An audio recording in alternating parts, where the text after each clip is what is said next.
frontier. These are the voyages of the Starship Enterprise. Its 5-year mission, to explore strange new worlds, to seek out new life and new civilizations, to boldly go where no man has gone before. Scotty, beam us up fast. I can't change the laws of physics. I've got to have 30 minutes. Final weapons. I'm a doctor, not a bricklayer. Live long and prosper. Engage.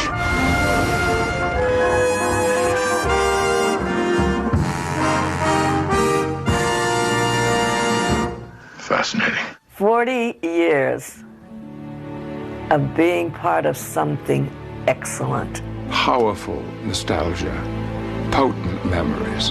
Amazingly important time in my life. I don't know where sci-fi would have been if it hadn't been for Gene Roddenberry and Star Trek. Very smart man, wasn't he? Something about Gene Roddenberry's vision connected with an audience. He wanted to say something through those stories, and a lot of popular entertainment doesn't even bother with that. There are no programs that have been on for 40 years. It was an exciting breakthrough opportunity. We were ordinary people in extraordinary situations, going where no man or woman had gone before.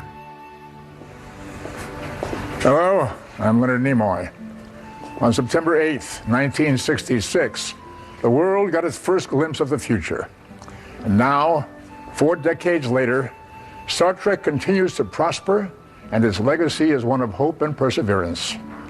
5 television series, 10 motion pictures, and a universe full of memories. Star Trek has proved itself a viable piece of the human landscape. Here in this warehouse lies a storied history. It took a crew of hundreds of dedicated people to produce the various series over the years, and here, in this vast space, lie many of the objects which played an intricate role in that history.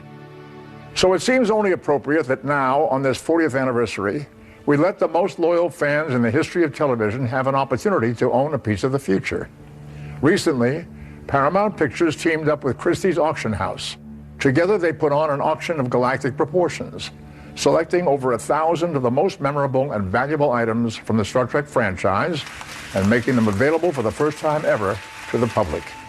An adventure in itself. How did this happen? Why did it happen? And what were the results? Over the next 2 hours, we answer all these questions and give you some insight into the Star Trek universe as told by the very people who experienced it firsthand. Alert status.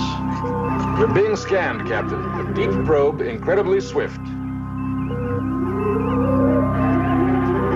Back in 1966, I said that 40 years from now, I will be in New York City at the auction of Star Trek artifacts, and we will be anticipating the golden anniversary of Star Trek. No, of course, we had no idea that this was going to happen. As a matter of fact, the ratings were very, very low every season. We were a failure.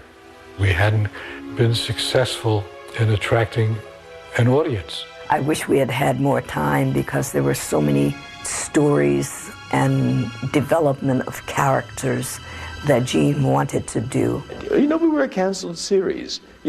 Gone, over, finished. With less than stellar ratings, it seemed that this show about the future would quickly become part of the past. And after only 3 seasons, the series was canceled. Star Trek was dormant for a number of years, and then finally got, as we called it, stripped, where it was on in reruns 5 nights a week, early enough for the kids to see it. Captain, we are being watched. Are you sure? Intuition? No, sir. We're being watched. Suddenly, Star Trek was some kind of a hit series. And that's when Paramount began to say, "Oh, I think something's going on here." Paramount began production of Star Trek the Motion Picture in 1978, assembling the original cast for the first time in almost 10 years. Star Trek's viability on the big screen continued with the wildly popular Star Trek II, The Wrath of Khan, a film which cemented Star Trek's legacy as a major force in the popular culture.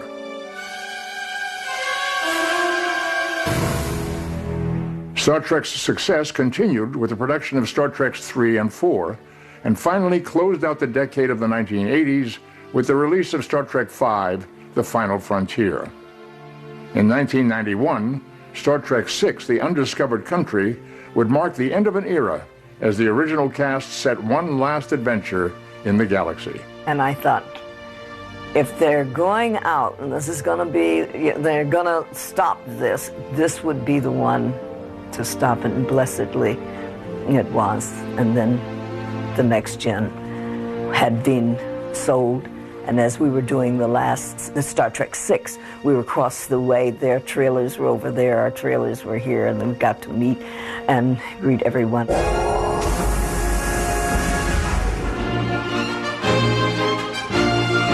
I think it was incredibly satisfying to Gene that after 20 years, he created another version of this mythical show that he had made in the 60s, and that it was successful.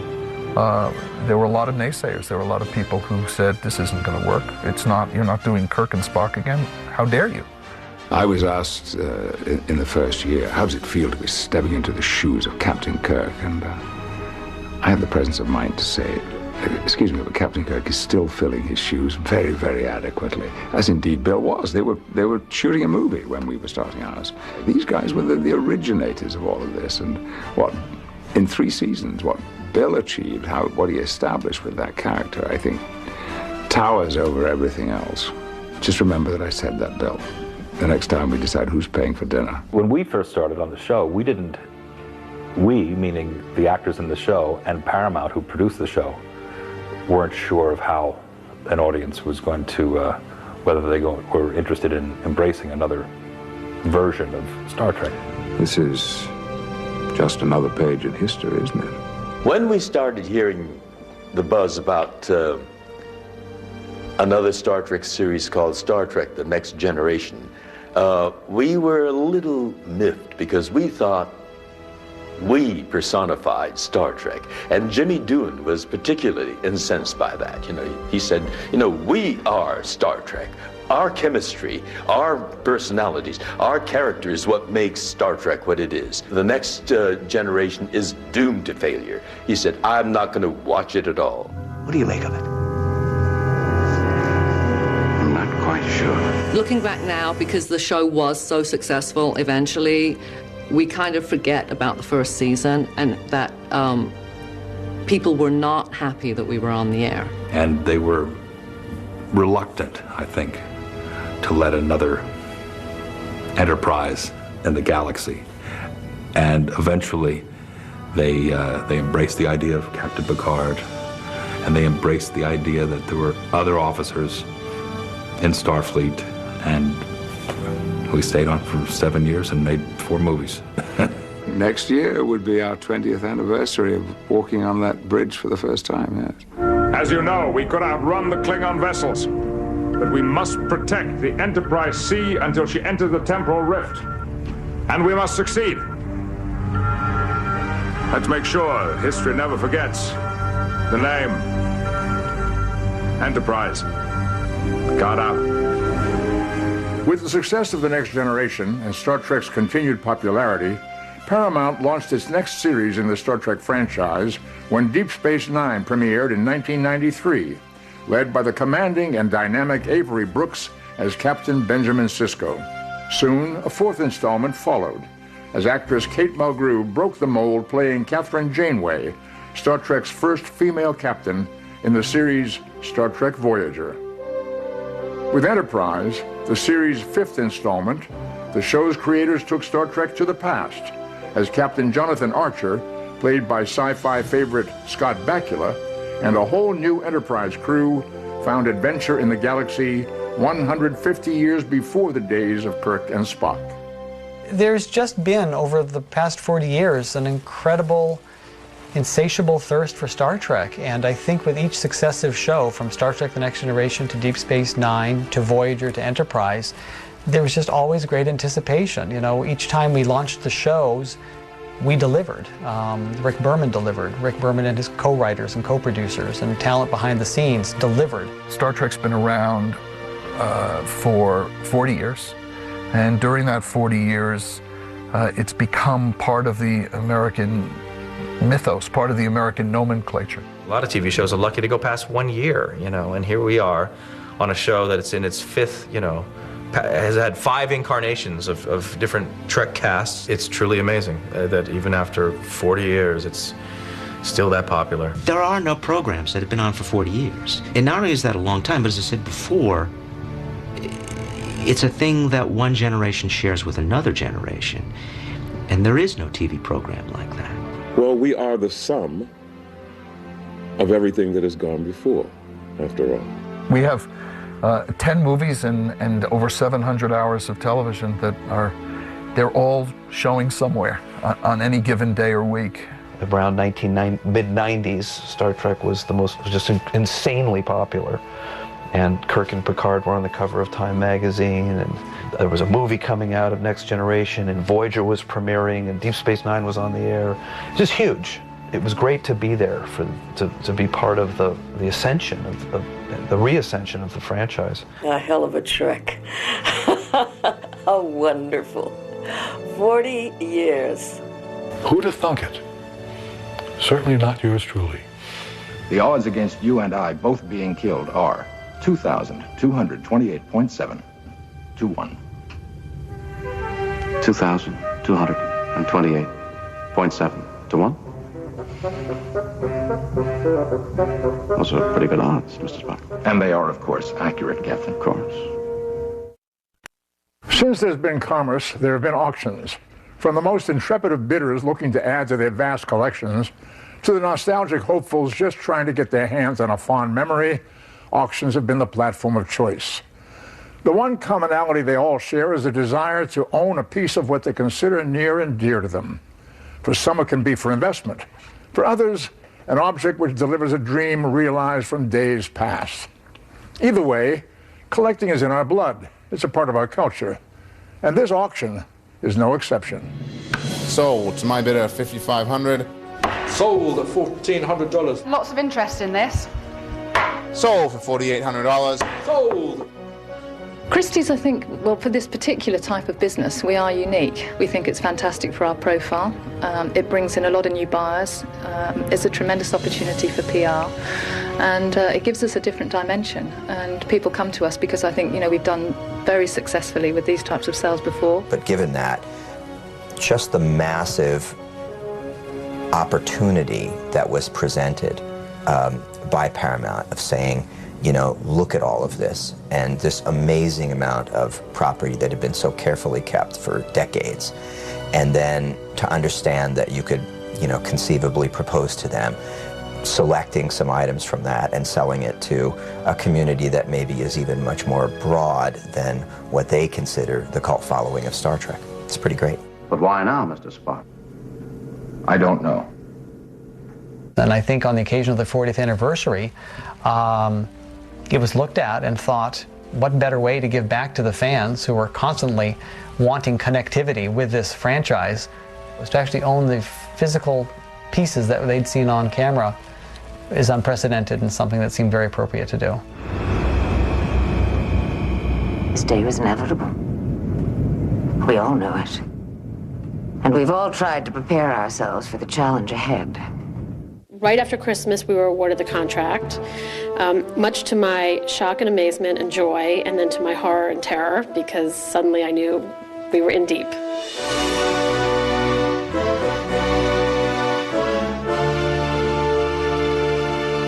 There was warehouse after warehouse of costumes, props, set pieces. So we were a little bit shell-shocked, to say the least, thinking what have we got ourselves into. I think it was pretty astounding once you actually saw the scope, the size. Well, once we got the deal, then all of a sudden we looked around the room and thought, we don't really know anything about Star Trek. So that was sort of the next panic. And Paramount then introduced us to Mike and Denise Ikuda, which was like a gift from the heavens. Yeah, put it this way, anybody that can write the Star Trek encyclopedia certainly is equipped to be able to help Christie's put together an auction. I mean, usually we have our own expertise in-house, which we can call on, but this is such a specialist area, and we needed somebody, well, both of them, to really help us with the detail and the knowledge that they've got. They are a tremendous asset, but it's unusual to work so closely with external consultants in that way. Captain's log, stardate 2713.5. In the distant reaches of our galaxy, we have made an astonishing discovery. It seems impossible, but there it is. Any guesses, Mr. Spock? Any idea what happened down there? I wish I could say, Captain. Circumstances were quite bizarre. However, our record tapes may show us something.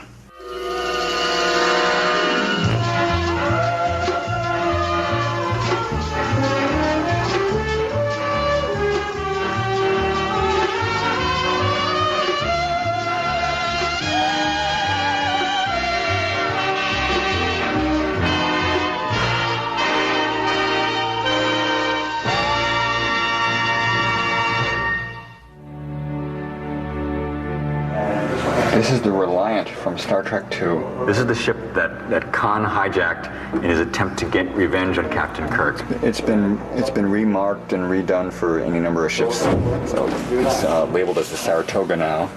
This is all wardrobe, and we have to say it was so wonderfully organized. It's rows and rows and rows. It starts with Next Generation, Voyager, Deep Space Nine, Enterprise, Star Trek the Motion Picture. I mean, you look at those things, they were made back in 1978. They were used.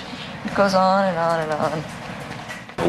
We're trying to figure out what a collector might find interesting, what a film museum might find interesting, what's interesting because it's beautifully constructed, what's interesting because it was important in an important episode, and what's just fun. Hi, Andy Foster. Hi, How are you? Denise O'Connor. Hi, Denise. Very well, How you thank doing? you. Hi, Mike. How you Andy doing? Foster. Hi. I started with Star Trek The Next Generation, and I went through and pulled each cast member's Starfleet uniform. This is Captain Picard, Patrick Stewart, and picked what I thought to be the primo one. On and on and on. And then there was an episode called Cupid that a lot of fun costumes, Robin Hood type costumes. I pulled that. This is that collection. But what we did do to make sure, because it's very important that whoever will be purchasing these items has an authentic item, we would also not take this tag as gospel. You're checking. Yes, sir. We are checking. Great. We are going through. We are looking at tags and making sure that this is the article. There. Yeah. Was there anything on it? No. Symbol-wise? No.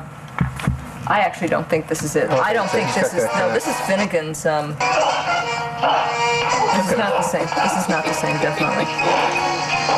Can you put one on here? Oh, and you've got a handlebar in here, so, And you have your... We're just trying to understand how we work this out for the client so that it's an easy experience, so that it's satisfying, so that it does credit to Star Trek, and so that it sits within, the experience that Christie's wants to offer, which is the best possible auction experience you can create. One of the best episodes of Star Trek The Next Generation was something called The Inner Light. And Picard gets zapped by this alien ray. And in a heartbeat, he lives the memories of a man who had lived on a dead planet, who died 1,000 years ago. And in that life, he raises a family, gets married, and he learns to play a flute. Then he wakes up and he's back on the Enterprise. This was an amazing find because this is a spacesuit. We talked about the EV suits and stuff. This was a spacesuit that was used by D. Kelly. In fact, we have behind here is a tag that says Kelly, or it's written Kelly right here. You can see that. This was used on an episode called The Tholian Web. And here's the helmet that went on top. So this was actually used by a cast member. So we think it's really cool. We were very excited when we found it. Kirk Enterprise. Scott here, son. Prepare to beam over a full security squad on my orders. Aye, aye, Captain. Captain, there's no sign of life aboard this vessel. Odd. Mr. Spock, very odd. The birth of Star Trek can be credited to one man, Gene Roddenberry. Gene's idea of a Western meets outer space, or a wagon train to the stars, as it was originally coined, was a concept of the future and was ironically a concept way ahead of its time. Each week, viewers tune in to be captivated by tales of far-off galaxies and other life forms on distant planets. The real genius, however, was Gene's dedication and the writer's ability to tackle the social issues of the time. Excuse me, Captain Kirk. Yes, sir. Mr. Scott. What a charming negress. Oh, forgive me, my dear. I know that in my time some use that term as a description of property. But why should I object to that term, sir? You see, in our century, we've learned not to fear words. I went to Gene Roddenberry and I said, Gene, can I have a few minutes with you? He said, certainly, come in. I said, I won't take up much time. I just want to tell you something that I understand. I know what you're doing. And he goes, oh? And I said, yes. You're writing morality plays, and you put it in the 23rd century. And he sat back and he roared. And then he said, shh, they haven't figured that out. And I thought that was the most wonderful thing, because then I realized that these were the adventures and the stories that he wanted to tell of the human condition. Gene Roddenberry led a life as adventurous as the very characters he's credited for creating. He was a decorated pilot in World War II and even served as a police officer in Los Angeles. He went on to become a successful writer in the booming television era of the 1960s. In 1964, he created the Star Trek pilot The Cage, which was dismissed as being too cerebral for network television. Gene reworked his show, and in 1966, NBC gave Star Trek a second chance, and a legend was born. The very reason for the existence of our starships is contact with other life. Although the method is beyond our comprehension, we have been offered contact. Star Trek is, and always has been, the specific vision of Gene Roddenberry, which deals with a very uplifting, positive outlook of the future. In the future, things are going to be better. Racism is going to be gone. War and poverty and disease are going to be gone. It's going to be a time when people can pursue a better quality of life and can pursue exploration, and it's a very hopeful time. How many others have you done this to? What gives you the right to hand out life and death? The same right that brought you here. The need to know new things. We came in peace. And you may go in peace. It's all about how to live an ethical existence. And people respond to this, especially young people who are still idealistic, who haven't had to make that many compromises in their lives yet. You have yet to embrace either patience or logic. You remain impulsive carnivores. Yeah? How about war? Disease, hunger. Pretty much wiped them out in less than 2 generations. I wouldn't call that small potatoes. Star Trek always asks you to think, to say, what would you do if you were placed in the same situation? Everything he came up with back in the 60s was kept alive to the very end. In 1991, Gene Roddenberry passed away. He did, however, live long enough to enjoy the great success of Star Trek The Next Generation, and his vision of the future has endured to this day. As much as I admire George Lucas and Steven Spielberg, I don't know where sci-fi would have been if it hadn't been for Gene Roddenberry and Star Trek. Roddenberry was a very smart guy, way ahead of his time in terms of understanding human nature. Brilliant.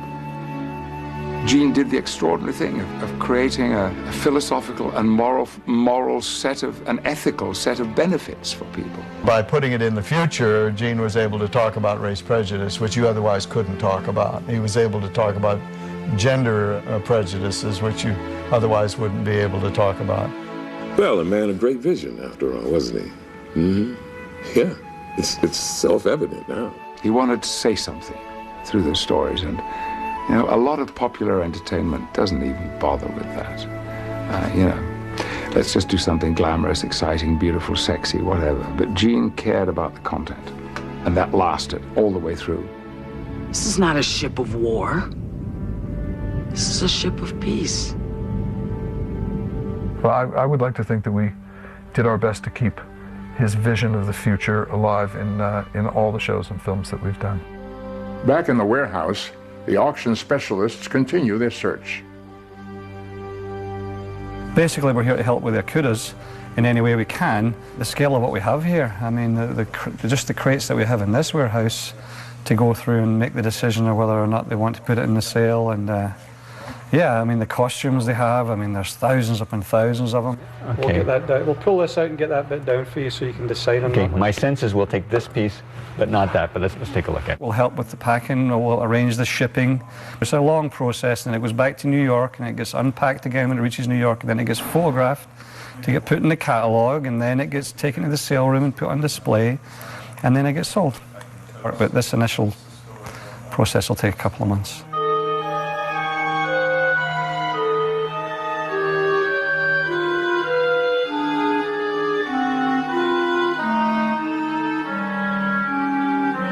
I think we're doing well. It's just there's such a large amount to go through. I mean, it's just there's so much stuff. Oh, nice. They use this in the motion picture as well, right? Yeah, and in Star Trek 6. Yeah. Very nice. Nice. Klingon battlecruiser. A Romulan warbird. Yes, it is. That's an ooh. Designed by Andy Probert and built by Greg Jean. Very good. All right. Can we pull that cloth off? Yeah. Can you tell me what it is, Mike? It's the hero model for Deep Space Nine.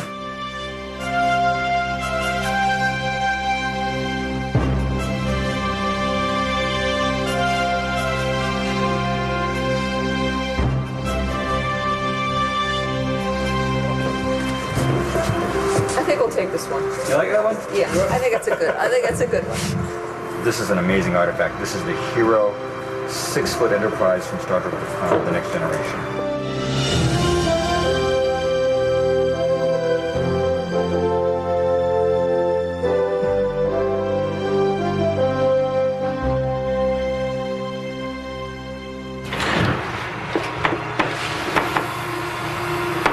Nothing we want. Yes, actually we do. What is it? Do you need a flashlight? Yes, we want this. What is it? This contains the power supplies and the controls for the Hero 8-foot Enterprise from Star Trek The Motion Picture.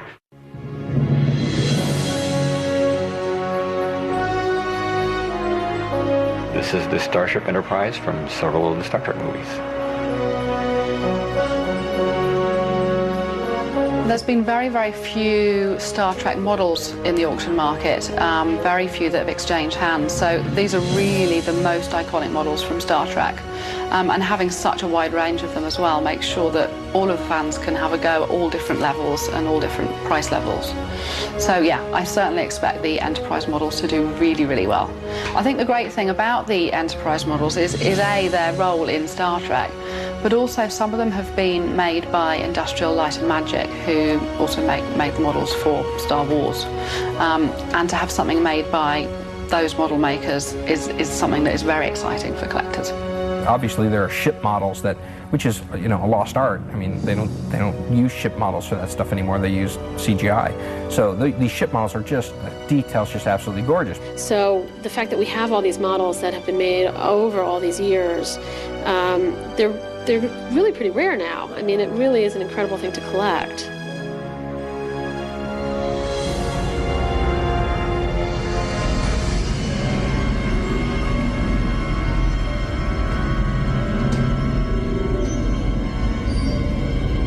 I am Locutus of Borg. Resistance is futile. Your life, as it has been, is over. From this time forward, you will service us. Hundreds of craftsmen designed and constructed the various wardrobes, props, and sets which made up the Star Trek universe.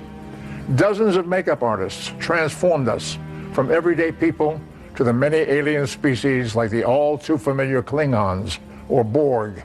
The characters that have become part of American folklore, like the ever-logical Vulcans, are now all permanent fixtures in the hearts and minds of any of us who have found a home in the Star Trek universe. And let's not forget to mention a certain starship named Enterprise, without which we could never have traveled to strange new worlds. Let's go.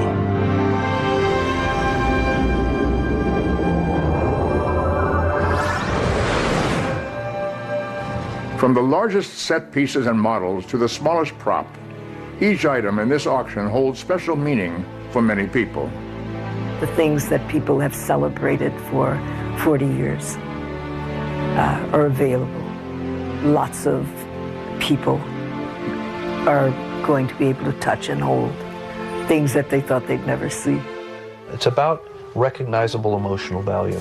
I sound like an auction expert now. Recognizable emotional value. REV. Some have it, some don't. You know, if you're going to get Picard's uniform, that has REV. If you're going to get the headband that Spock wore in Star Trek IV Save the Whales, that's got high REV value. Everybody remembers that headband. Tribbles. Those things are going to go for a lot of money because they have high recognizability, emotional value. I guess these things will bring people a lot of pleasure to own them. I mean, I have bits of memorabilia which are significant to me and meaningful, you know, things that have belonged to other actors and so forth. I think it's obviously for Star Trek fans, you know, throughout the world. Obviously, if the alternative is all this stuff gets thrown away, I'd rather see fans get it who can cherish it and take care of it and have it live on that way. Maybe that's a good thing that they were auctioned up because they'll be loved, they'll be cherished, they'll be looked after. I think it's just fine. Series is over. Put it to some good use.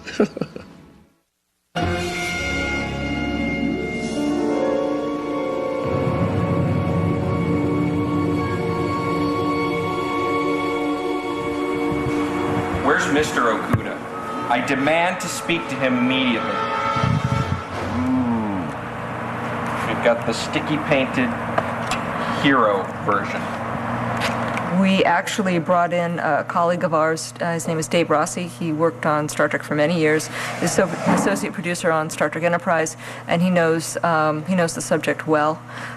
We've brought him in to free us up so that we can say, okay, go research this. You know, pull out the DVDs, take a look, make sure this is this Vulcan costume was used in Star Trek 3 and not 4 or whatever. Which of course are things that we can do, but extremely time consuming. And Dave's great because he's very well organized and he knows the material, so it's great. This is a stunt tricorder. We're trying to track down where it was introduced. We know it's Voyager. We're just trying to figure out what season of Voyager. A tricorder is a device that, to be honest with you, I'm not exactly sure what it does. It takes readings and allows us to progress the plot. Pulse and blood pressure are normal. I'm getting hyperactive fibrogenic activity. This is odd. What is it? So it can kind of read virtually anything that you want it to read. In fact, the tricorders are probably used a little too much on the show. Mr. Spock? Find something? Adjusting my tricorder to register for silicon.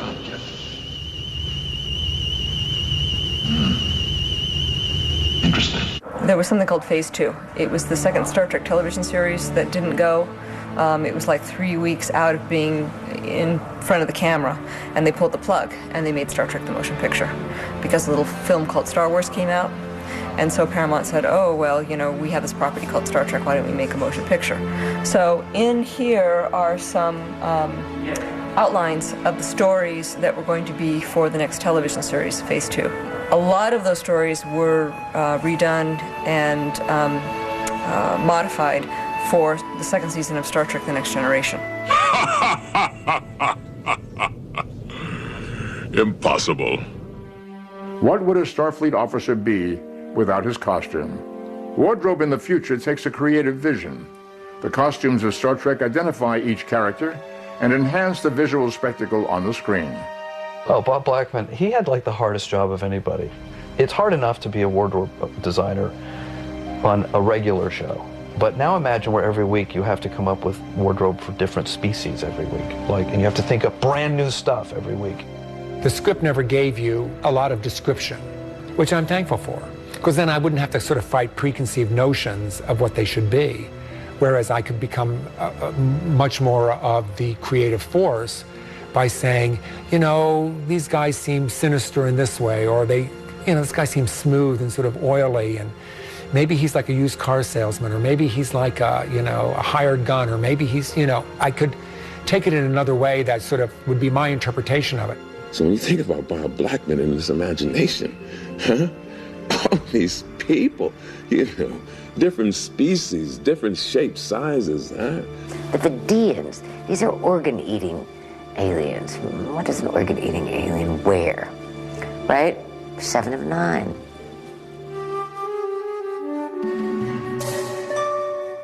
Along with the traditional Starfleet uniforms, we had dress uniforms, and we had spacesuits for when they were outside the ship. This is the helmet, I believe. Helmet, vacuform, plastic helmet. It's a jumpsuit with a jacket, gray plastic tubing, vacuform, buckles at sides, LEDs, and there's a battery pack in the back. You know what I never understood about the costumes? Where were the pockets? There are no pockets. No pockets.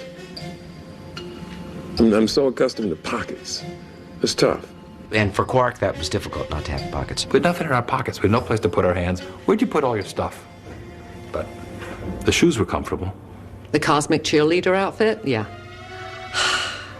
The only good thing about that outfit was that the boys were wearing them too. I wasn't the only one in a micro miniskirt. There were some guys walking around in miniskirts too, so I didn't feel quite as bad because I figured I looked better than they did in them. Spacesuits were a bit much. I do remember a lot of this, a lot of the Picard maneuver where we all had to pull down, and because Rick Berman and Blackman were obsessive about wrinkles in the uniform, and it was... And it would be, he might be having just sat in the captain's chair, usually, or at a desk chair. And because of the spandex, when you sit, just like my t-shirt, when you sit, it would ride up like that. So he would, just as he would sit, would grab the fold and just pull it down so that it would be picture perfect. So when they pushed in, he had this perfect image. It was brilliant. The costume that we really hated was the costume from Star Trek: The Motion Picture. You know, that spandex, body-tight outfit, you know. One of the outfits was one piece with the shoes attached. And it was kind of a monochromatic colors of, they were going to all be gray, and they decided it looked awful, and then they got the beige and the bronze. The zipper came up the back and then under the armpit and over the shoulder. Grown men and women couldn't answer Mother Nature's call without our dressers following us into the men's room or the ladies' room. That sounds like a horror story. You suppose there's any truth in it? We said, if we have to go through that indignity again, there won't be a Star Trek II. And that's why you saw the design of the wardrobe change from Star Trek: The Motion Picture to Star Trek II: The Wrath of Khan. You can't be serious. The thing is virtually made out of stone. Help it. Treat it. I'm a doctor, not a bricklayer. You're a healer. There's a patient. That's an order. It's hard for me to think of Star Trek as being over 40 years young. I have vivid memories of my first days on the set, reading my first lines and reluctantly saying farewell when it all ended. Little did any of us know then how global and far-reaching this little TV show would grow to become. I still remember putting on my first set of Vulcan ears. It was uncomfortable, but within a short period of time, these little ears would go on to become one of the most familiar images of modern science fiction. They're instantly recognizable. The collaborative effort delivered throughout all these episodes and films is truly amazing. Writers, set designers, prop and model makers, directors, cast members, everyone behind the scenes had an undeniable role in making Star Trek the global success it has become. Wrong! Assistant manager for policy and clientele. Reporting for work, brother. What? Did you think you could just walk back in here and get your old job back? Actually, I'm a spy, working for Starfleet, but don't tell anyone. Federation's more desperate than I thought. Michael Westmore is a dear, dear man who I met from the very first day. He created not only the Ferengi, but the talking box that was my first performance. And that took 5 hours of makeup. And he applied it. So the first person really I ever met or spent time with was Michael Westmore. And how he was able to create thousands of different makeups, I have no idea. But he did. And he deserves all the credit that he gets. There's lots of things in nature. In fact, I drew on Earth and nature for almost absolutely everything. Didn't try to think out outer space, something with 10 different eyes. It wasn't like looking at something really bizarre. You were kind of familiar with it. There's a Romulan forehead. Box them. Romulans are fast. Fine, you want to do a Romulan? Okay, send them in. We got foreheads, we got ears. When you're working in a studio and a show as aggressive as this was, you had to be on your toes all the time. It had to work. You're getting paid to be creative. You're getting paid to do a job. Tomorrow morning, the producer wants some sketches on his desk, and I can't go in and say, I didn't feel like it. Didn't feel it creative. Well, and they come. It's surprisingly enough, you probably would design the exact same thing a week later as you would now. Resistance is futile. Here I did his forehead, and it's just that he had such a long neck, and we hadn't done this before, that I thought, what about if I do some kind of a shoulder thing? So that's what I did. I sculpted from here to here, and we made those shoulders. That's why all the Cardassians. That's how the Cardassians got their shoulders, because Mark Alimo had a big neck. And we're talking about the shoulders that go down. Yeah. And here's the face. This was the one that I designed for the Klingon on Enterprise, the first one you see in the pilot. Klingons, there were no rubber pieces. They painted people brown and for the original Klingons. And that was it. There was no foreheads, there were no noses, there was no teeth. So I created that with Worf. And then we went on from there. You know, you always drink alone. It wouldn't hurt you to seek out a little companionship. I would require a Klingon woman for companionship. Earth females are too fragile. This is basically like Brent's box almost, with all his gold powder in it. This makeup would be literally packed into his skin, and then the gold powder would be packed into that grease.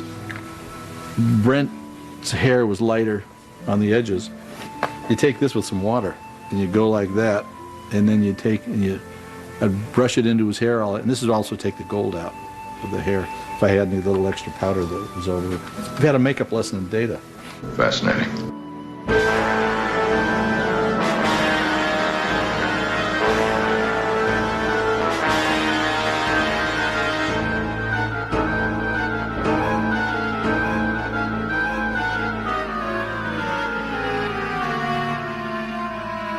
We've been here nearly 3 months working on it, so it's a large project with a great deal of property to take care of.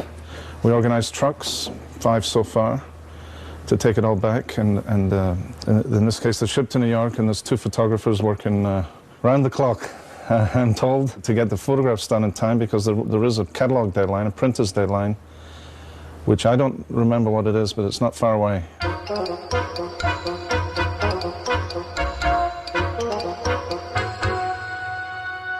And we're sending out the 5th truck. There's everything in this truck. There's models, there's furniture, there's phasers, there's rifles, there's paintings, there's everything imaginable is on this particular truck. What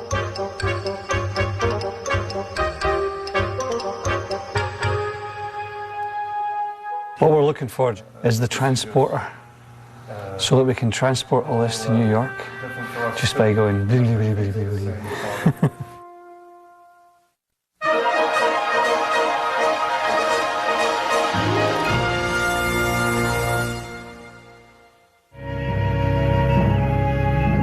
There's still so much of their work to be done in the galaxy. Mr. Sulu, break us out of orbit and continue to our next assignment.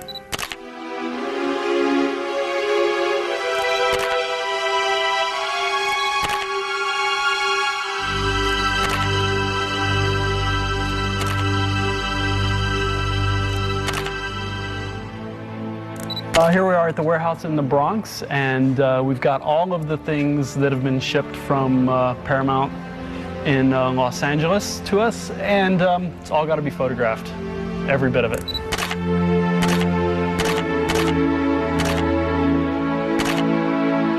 Well, every Christie's auction has its own catalog. Christie's produces a lot of catalogs every year. Each catalog usually illustrates every piece in the sale. My job is to document the piece, show it in the round, so that anybody who's interested in it can get an idea of what it really looks like. Bring it in close, not on the edge. Bring it in close. When you're ready. I'm ready. Okay. Status of shields. Back at 48%, Captain. Miss LaForge, I may have to take us out of the nebula. I want all the power you can give me.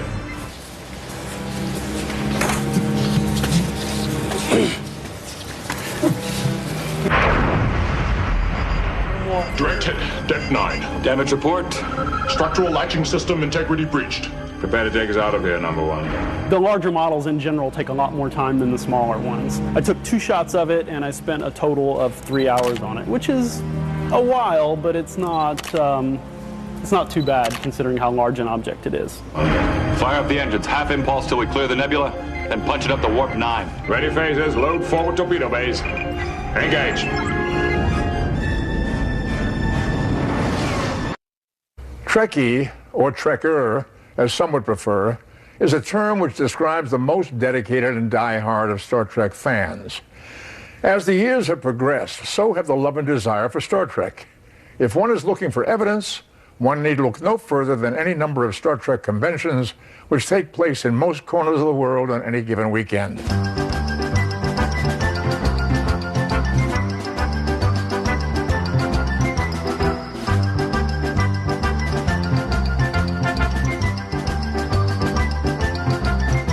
It's at these conventions that fans get a chance to come face to face with some of their favorite characters and live out lifelong fantasies, usually dressed as their favorite Klingon or their favorite Starfleet officer. Without these dedicated and vibrant fans, Star Trek would have no doubt faded into history long ago. We are at the Las Vegas Star Trek Convention. It is the 4th leg of our worldwide tour. And we've brought a whole bunch of terrific highlights from the upcoming auction. Well, you know, I think coming to the Star Trek conventions is really, it's direct marketing to the fans. And I think, you know, there's a lot of different segments of people that are going to love this kind of stuff and are going to buy this kind of stuff.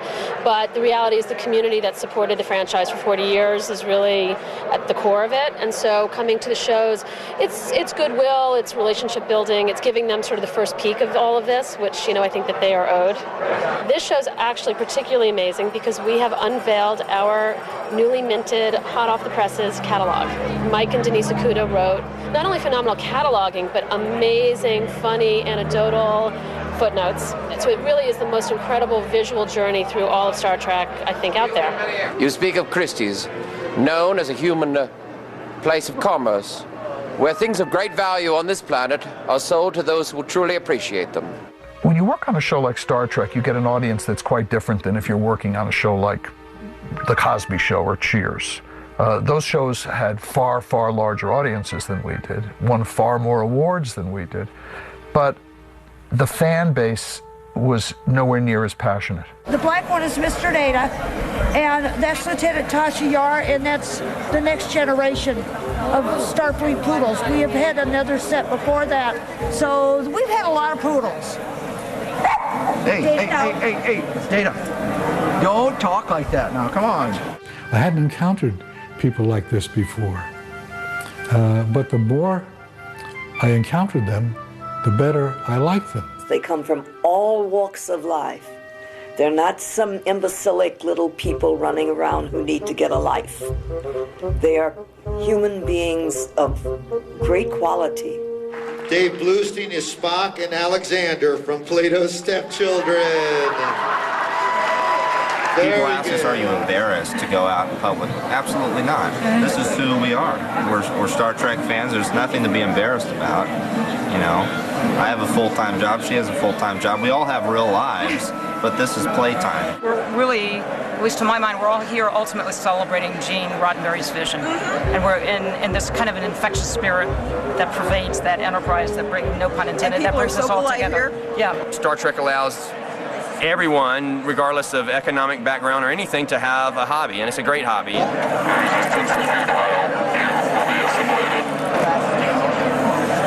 You know, they're very loyal, they're very warm, you know, people. I mean, it's people. You've got Star Trek fans that may dress up as Klingons and Vulcans and wear weird things. But you've got, you know, football fans who paint their faces, and they've got their hats with the 2 beers on it and all that. You know, they wear a costume. And that's a very good analogy, the connection between Star Trek and people dressing up in football or baseball uniforms. You've got the guys who ride their Harleys on the weekend that have the long beards and wear their vests and their chaps and all that. That's a costume. Let's give them all a big round of applause, please.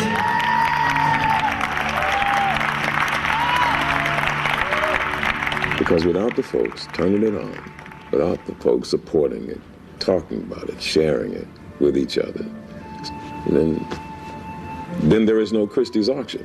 You see what I mean? To sit there and watch this auction as it's going on, it's going to send chills up your spine. It's a piece of Star Trek history. I mean, it would be so great to own it.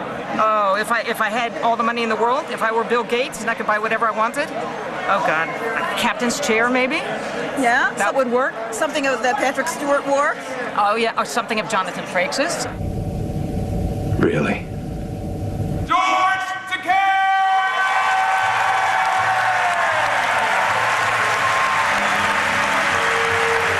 We had fans from Australia, from Asia, from Latin America, from Europe, and of course from all over the United States. So it is a global phenomenon. And so here we are celebrating the 40th anniversary of Star Trek with FedCon 15, the undiscovered country. But it was about a year or two after cancellation that the convention phenomenon began. So I've been at it for a good 35 years now. I love you all. Thank you. Germany, please forgive me, Germany was one of our largest conventions. Welcome to FedCon! Which? Cha! Wa! Ba! For example, I wrote a song for the Beatles, Let It Be. That's in Klingon, Bom Bom Wee. Bom Bom Wee, Bom Bom Wee, Bom Bom Wee, Bom Bom Wee. Nite Bom Bom Bom Wee, Bom Bom Wee. What in the name of... One of the things that's consistent about a Star Trek convention is you know that you're going into an environment that people have chosen to come to because of their affection for the show or for the franchise. It works. It's got all the thingies. Even makes noise. Well, there's a saying that Trekkers started in 1969, 1970 on. Star Trek lives. They made it live.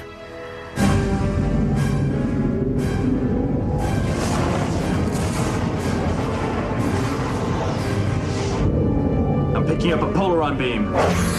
We're being scanned.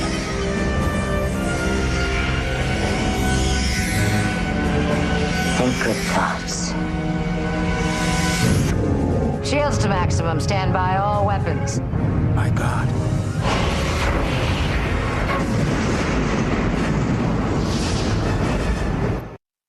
During the mid-90s, Star Trek had 2 series in production and a feature film about to be released. The height of its popularity, for sure. It was as if the more Star Trek people got, the more they wanted. Well, what the hell are you still doing here? Sir? You've been offered the Melbourne. I've decided not to pursue that commission at this time. She's a fine ship, Will. Yes, but she's not the Enterprise. The most popular question I ever used to get over and over again was, why is Star Trek so popular? Why is it so enduring? Why is it so popular all around the world? I'm in show business. And yet, all my life, I've always hoped that, in addition to entertaining, which is primarily what we're committed to do, we're entertainers. But I always wanted to believe that, along with that entertainment, we could have a modest little ambition, perhaps, that we could also change the world. Something about Gene Roddenberry's vision connected with an audience, and it continues to this day. I mean, Star Trek's, you know, it's a cliche, but it's on somewhere every day on somebody's channel. I have letters that I receive from people, some of them extraordinary, in their comments about what Star Trek did for them. The fact that Uhura was in that place, fourth in command, going where no man or woman had gone before, made people say, yes, if she can do it, I can do it. There's no response on any frequency, sir. Certainly, Star Trek has influenced Americana. It's certainly influenced the lexicon of, you know, of the world. I mean, you can't go anywhere and somebody doesn't know what beam me up Scotty means. Or what warp speed means, or what a photon torpedo is, or a Klingon. These are part of the American vernacular. Live long and prosper. Make it so. Scotty, beam us up fast. Engage! There's something very comforting in familiarity, and it's had all these incarnations, and I think it means a great deal to people. And I don't think there's anything like it, because if you even look at medical shows or legal shows, I don't know a lot of doctors and lawyers who watch doctors and lawyers shows, but almost every scientist I've ever known loved Star Trek. You're the science officer. Why aren't you, well, doing whatever a science officer does at a time like this? I am, Doctor. I am observing the alien. Well, at least somebody agrees with us he's an alien. Sci-fi is a way of thinking, you know, thinking, deep thinking about the possibilities. We all live on the same planet. We all grow up looking at the stars going, what's up there? You know, everyone has those questions. Whether you live in Africa, Asia, Europe, it doesn't matter. You know, everyone thinks that at one point in time. So it's got this global success. Obviously, it has it for many reasons, but foremost among them is its extraordinary premise. It's all rooted in the truth. And what is the truth, as Einstein would have said, but our imagination. And I continue to believe that's one of the reasons why the series has survived. They are about something. And most of the things they were about are as pertinent today as they were 20 years ago, or 40 years ago when Gene began writing. We survived, as will humanity survive. As long as there's a handful of you to keep the spirit alive, you will prevail. And it's kind of rare that that happens in entertainment. So that's something for all of us to be proud of, who had any association with Next Generation or with the other. Generally, a view at Christie's is between 5 and 7 days. This is particularly short just because this is a rotating gallery and there's always stuff coming in and out of here. So we basically had 4 days to set it up. It will be on view for 4 days, comes down, and then we have the sale.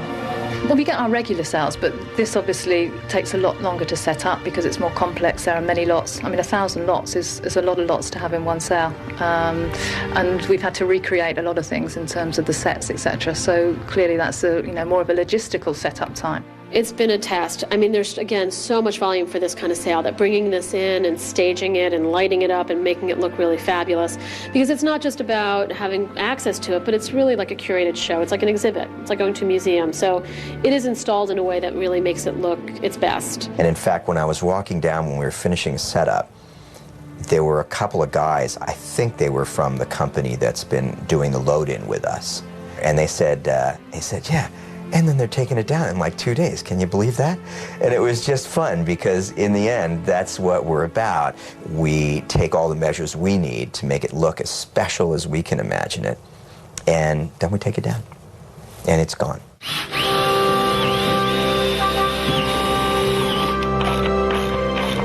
Nice and easy. You gotta walk around the piece. I know Gil wants to see that.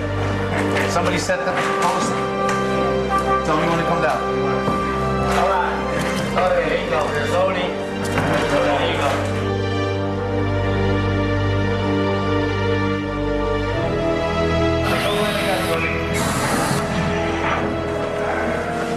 You guys gotta have faith in me, man.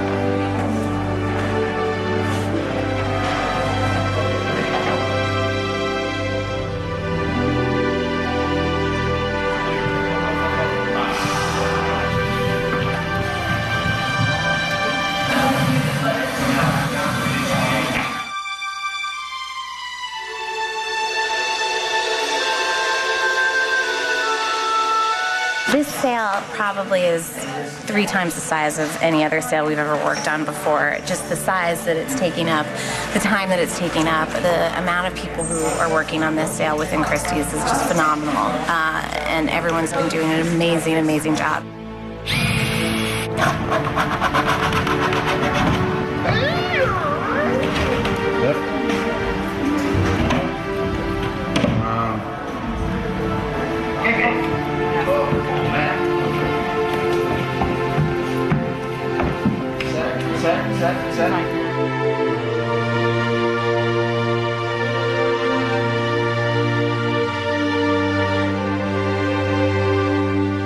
Like I said before, you see this stuff on TV week after week, and you always was wondering what it'd be like to just reach up and look at it or get really close to see it with your own eyes, and here it is.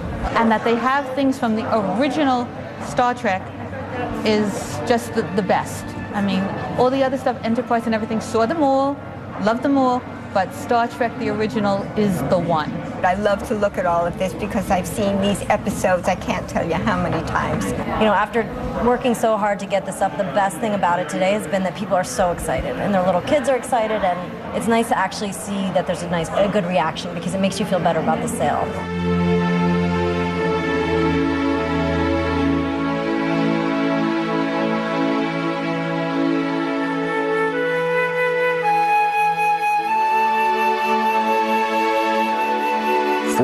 Of memories, an historical collection of props, models, wardrobe, and behind-the-scenes memorabilia, all destined for a new future, their values based on their roles from the past.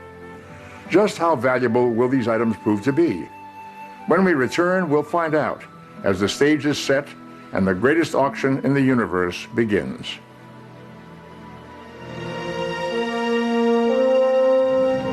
I hope I'll be seeing the two of you tomorrow at 1200 hours. Why? Why? Haven't you heard there's going to be an auction of some of the galaxy's rarest and most valuable antiquities? Here. Find something you like and make a bid with all that latinum you got stashed under your bed. Shh.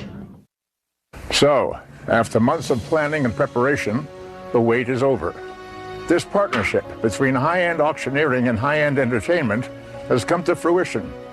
The lots have been selected, photographed, and cataloged, and placed on display for all to see as a single collection one last time. Where will all these great treasures representing the last 40 years end up? Your guess is as good as mine.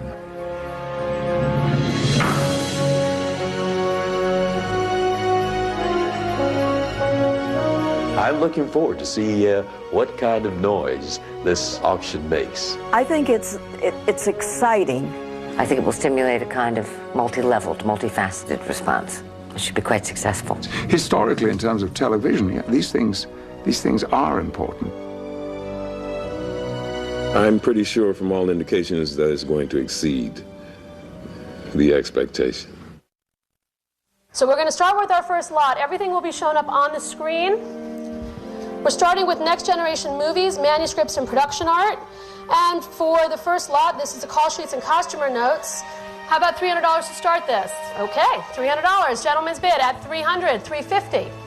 At $350 on my left now, at $350, $400 online.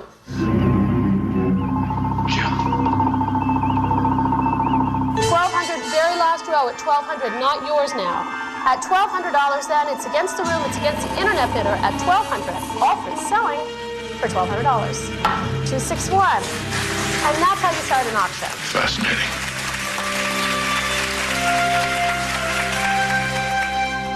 I guess the interesting thing is when you make a film or television show, the props, the costumes, those are all tools for production. And you don't really think of it beyond that. So to have these things preserved, to have these things going into the hands of people who are going to love it, it's a bit of validation for us. Yeah. This is the hero model of Space Station Deep Space Nine. It was in every episode of the television series Deep Space Nine. It's designed so that you can rake the light across it, and the detail comes out of it, and you get the sense that this isn't just a 6-foot model, but it's hundreds and hundreds of feet in diameter. Nowadays, many visual effects are done with computer-generated images. So the role of visual effects miniatures is steadily shrinking. And the Deep Space Nine model, I think, is truly fabulous model. How about $4,000 to start? $4,800 on this side now. Yeah, that's my girl. $20,000, $50,000, $60,000, $70,000, $80,000, $90,000, $100,000, $110,000. Selling for $110,000.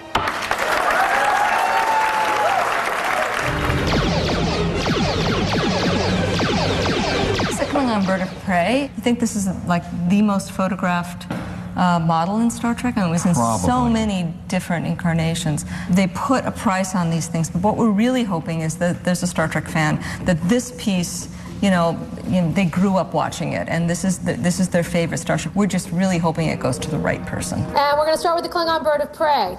$40,000, $50,000 with Kate, $70,000, $80,000, $90,000. $100,000, $150,000, $200,000. It's getting hot in here. Last chance for $260,000.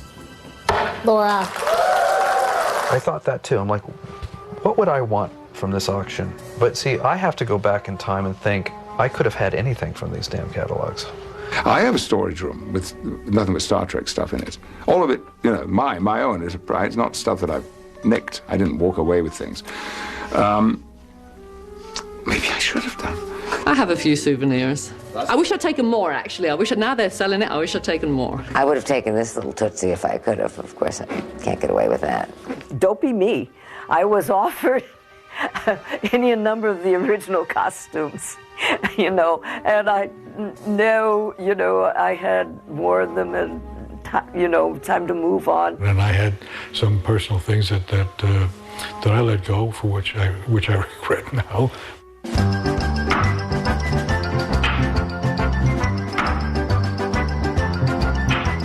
Most of the items I'll be bidding for today are costumes from Next Generation and some scripts. Oh, some of the clothing is, I think, for me at least, is most interesting. Some of the costumes. Well, the Enterprise.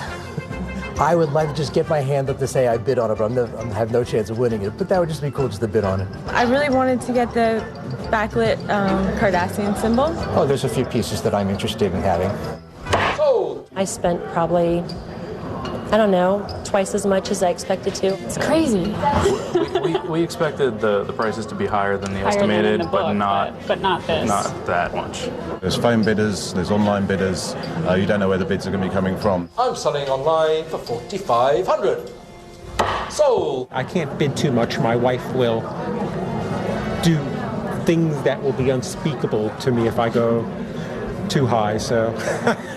Yeah, Soul, are you scared of her? Yeah, I'm scared of her too. You're scared of her too? She's very scary. We're both scared. I think wardrobe really has a high value, will have a high value, because it's stuff that characters wore. These were actually used in the 1964 and or 1965 pilots, and they originally were color blue, and with time they faded and changed color to purple. I was one of the people who really hated my uniform. I was not a spandex fan, and I would have been happier in sort of loose. A nice Armani suit would have suited me. Lot 686, late season version of Captain Picard's Starfleet uniform. Bid online at $3,000. At $4,000, bid in the room at $442, $45, $7,000, a new bidder, $9,000. For $9,000, then was selling to the online bidder, sold at $9,000, $34.05. I did see that the Dixon Hill trench coat and the fedora got a reasonable price, and I actually think, had I been in the room, I might have bid on that. If only it's something that I could actually wear. I like that one. And I'm going to get going, and I'm going to get this one. $1,000 then. Our youngest bidder here, $1,100. A new bidder here in the room, $1,200. She's back. My little friend's bid, $2,800.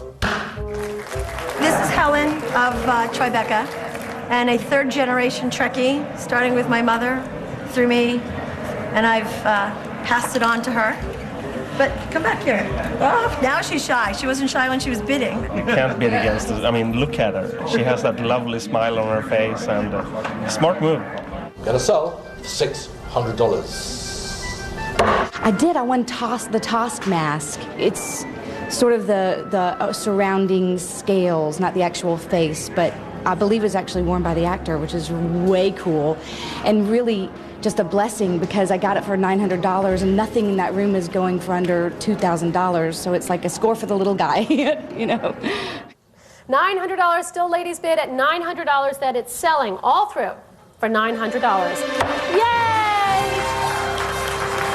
Like I kind of feel like throwing up, I'm so excited. Bones, what is it? Answer me.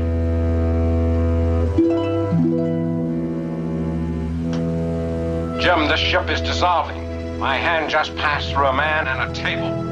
Get back up here on the double. 978 is next. Dr. McCoy's spacesuit from the Tholian Web at $40,000, $42,000, $55,000, $75,000, $85,000, $100,000,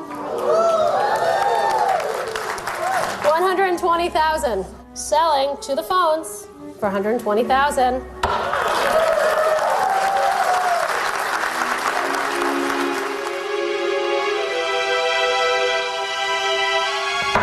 Thank you, Jamie.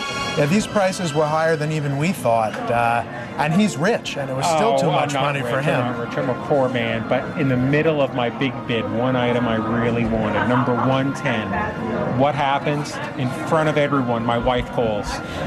Talk about trying to keep tabs on me. She must have a mental link that I'm bidding $4 to $5 grand.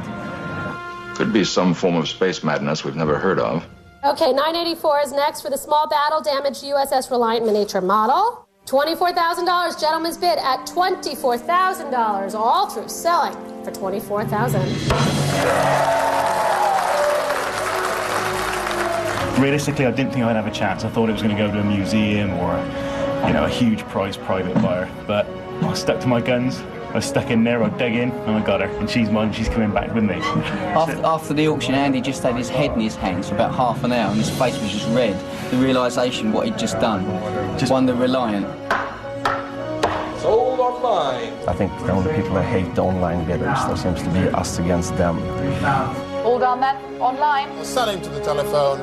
Sold. The phone and the internet I wish were disconnected, to be quite honest. I always applaud when somebody in the room wins a piece, and if I'm bidding against somebody in the room, I'll tend to bail out quicker than I will with somebody on the phone or the internet, just because I don't know, some sort of camaraderie, I guess, going on inside the room.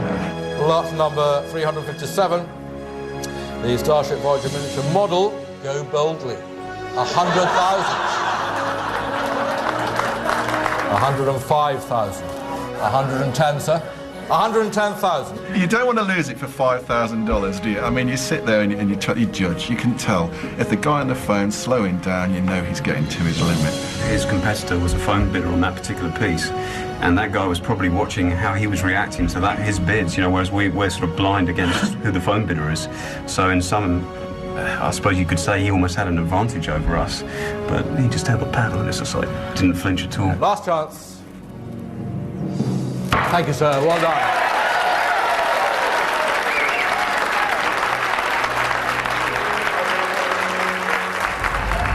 I found this inside.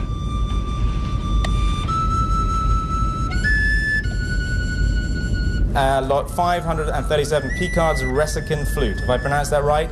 2 pieces in the lot here. It's been a little bit of interest in this. That damn flute. You'll see. I want the flute. Captain Picard's flute. That's why I came, and how I got interested in it was to see if I could pick up the flute. And everybody I've told that I was coming here, their first question is, are they auctioning off the flute? That flute's going to go for 10 grand. And, well, we can start this straight away at $13,000. Any advance now at $13,000? 35,000 online. Last chance at 40,000. Sold at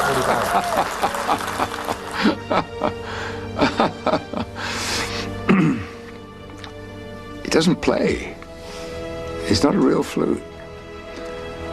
So for the Enterprise A model and power supply, 60,000 with Stephanie, 70,000, 75,000, 90,000, 100,000. The Starship Enterprise, NCC 1701A. Now this is where the bridge was, and my seat would have been somewhere just around here.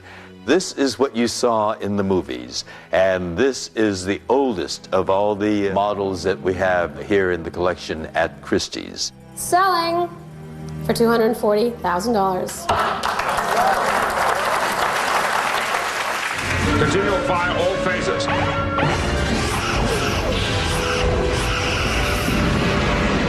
Lot 712, Starship Enterprise D. 5,000 ain't gonna cut it this time, I don't think. 100,000, Jamie's bid. 110,000, Kathy's bidder. 130,000, 150,000, 200,000, 300,000. Don't clap yet. This is the Hero Starship Enterprise D from Star Trek The Next Generation. The thing that most people notice, of course, is that it is a dramatically different design than the original Enterprise. And Andy Probert, who designed the ship, was under orders from Gene Roddenberry to make sure that you knew that this was a whole generation beyond what Kirk's ship was. It's truly a beautiful piece. 400,000. 450,000. At 500,000, we have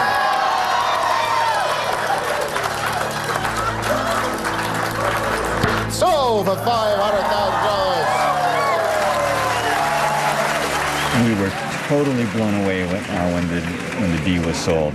I mean, we expected it to do well, but nothing like what happened. It was astonishing. Yeah, I'm dazzled by what people paid for some of that stuff. We achieved our goal, and our goal was to, like I said, and I've said it so many times over the months, is to get this stuff into the hands of the fans, because we know that they're going to keep it, they're going to treasure it, they're going to keep it safe. So I think we feel like we've achieved our goal. Thank you all so much. You have been so patient with us for the last 3 days. Thank you very much. When we come back, we'll pay a special visit to some of the winning bidders as they share their newly acquired pieces of the Star Trek collection. And finally, we'll conclude our journey as some of the cast and crew share their closing thoughts on the Star Trek family and its enduring legacy. To say the auction was a success would be an understatement. The Christie Star Trek auction broke records for pop culture memorabilia sales. The reality is no one at Christie's or Paramount had any indication the sale would do as well as it did. But it's no surprise either. Fans from all across the globe came to New York. Some bid online and others by phone. The response was overwhelming, to say the least. I guess putting on an auction of this magnitude is a little like the life of Star Trek itself. This auction went where no auction has gone before. Bids on the telephone then, and I will sell $9,500. $4,500. At $8,000. Sold it is at $2,000. At $3,500. 4,000. Sold online. Sold for $4,800. Sold. Sold for $500,000. With the auction over, all 1,000 lots have found new homes. But to see them for yourself, you might need a passport. So here we are a couple of months after the auction. We've gathered some of our spoils of war together and managed to get some of the guys together who were there bidding in the action. Some amazing pieces. This is just a handful of them that we got on display today. One of my key pieces which has come back with me, which I was mildly happy about getting, was the Reliant here, a little baby. I was sure she was just going to escape and I wasn't going to get her, but managed to get her, and she's back here with us now, back home and safe. The whole thing was amazing, the auctioning off all these pieces, Paramount, and just had a brilliant time. You know, with all collecting, things are worth what they are worth to the individual who wants them. Behind me I have my crate that came with all the goods from the Christie's auction, and having it sent over the Atlantic, and it's finally here. We have to find the guns.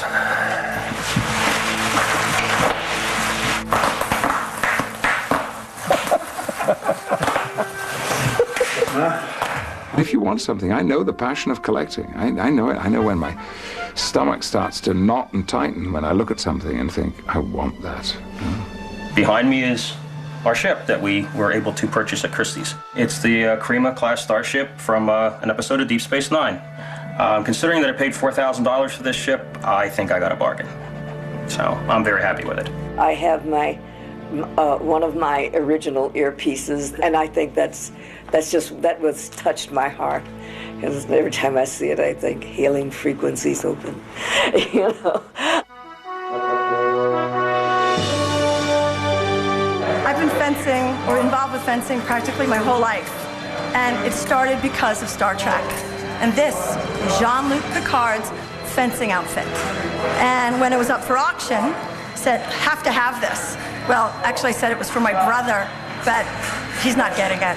Kind of glad this sort of happened, so that people who really wanted to have something from the show, and I'm sure that they looked and thought, what is the most meaningful thing to me? And that they got something meaningful. If they got something that they prized, you know, we don't often get that in life. Hi, I'm Giles. This is my flat in London. This is also my uniform that I bought from Christie's Star Trek auction. And this is the other uniform I bought. It's the Viceroy uniform from the movie Nemesis. I'm never going to put on a Star Trek suit again, that's for sure.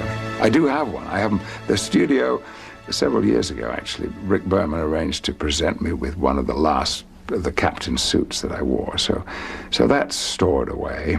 This is the one I was looking for. Yes, this is the Captain Picard jacket from the first season. Pretty cool, pretty cool. My desk was up for sale, and I looked at the catalogue before the auction, and I was, for a moment, very, very brief moment, I was tempted. I thought, wouldn't that be fun to have my desk again and have it always there? And then I thought, well, no, it's not a desk, it's just a prop, it's a piece of, constructed furniture. So this is my Star Trek room, and it covers all TV series. What we have down here is Data's arm, which we got from the auction, if you have a look in there. Great, great piece to have. Okay, not only did I get the real Voyager from Christie's, but we also got an Enterprise C. I mean, to have a Voyager and Enterprise is fantastic. To have either one of them, I'd be pleased to have both. Happy guy. The transporter is one of the things I would have just looked by, but the guy next to me just happened to say, try this, everybody needs to do this at least once, and he's right, everybody needs to slide these slides, I think, who's ever watched the show. But of course I had to go home and record the real sound so I could play with the buttons and make it look official.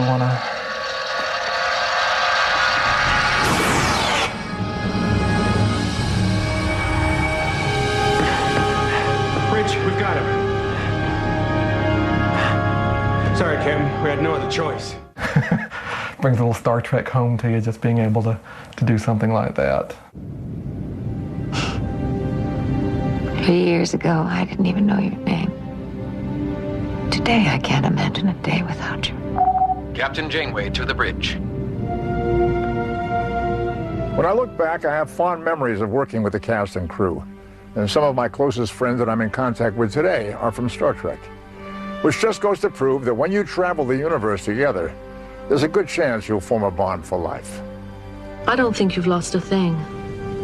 And I think you've gained more than you realize. You're happy here. Happier than I've ever known you to be. There's a sense that you're a member of the Star Trek family, for lack of a better word, and that you're responsible for a certain amount of Roddenberry's legacy and vision, and the relationships of the characters in the shows were very similar, and I think that the relationships of the actors were as well. The happy memories that I had of that time, and they're largely really very positive, and working with those guys, they taught me to be irreverent and to enjoy laughing.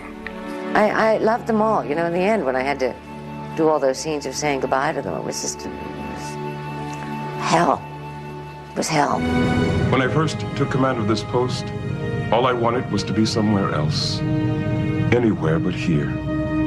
But now, 5 years later, this has become my home, and you have become my family. I enjoyed the crew immensely. I enjoyed, working with very, very talented people. I enjoyed the writing. And the writing was very intelligent. I laughed every day.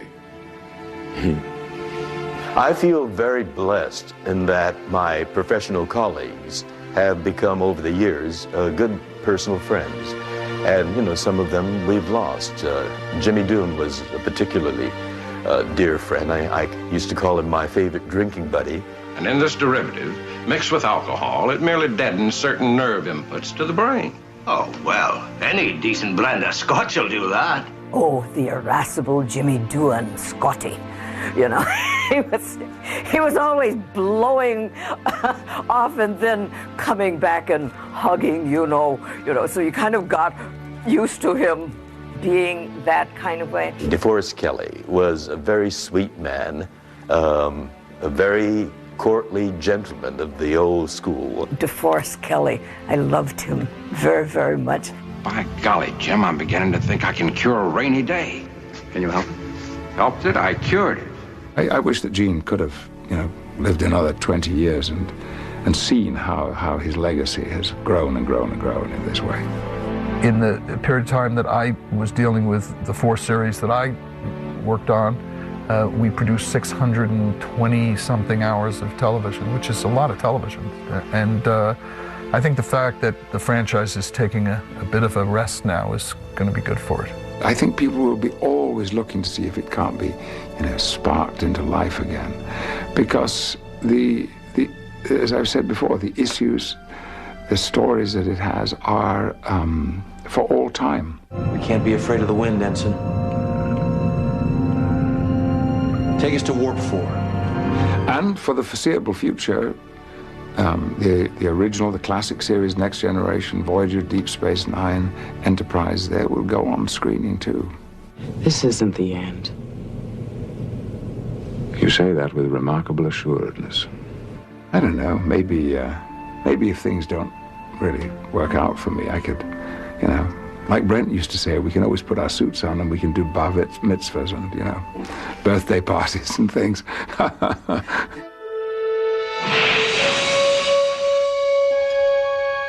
These are the voyages of the starship Enterprise.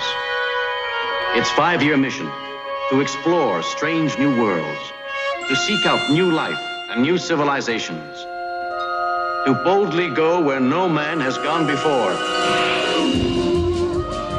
Star Trek will live on, that much is certain. In the coming years, a whole new generation of fans will be exposed to the adventures that have kept us coming back for more over and over again. As for future Star Trek stories, they will come. After all, a show that brought so much hope and entertainment can't stay down for long. Thanks for watching. Live long and prosper.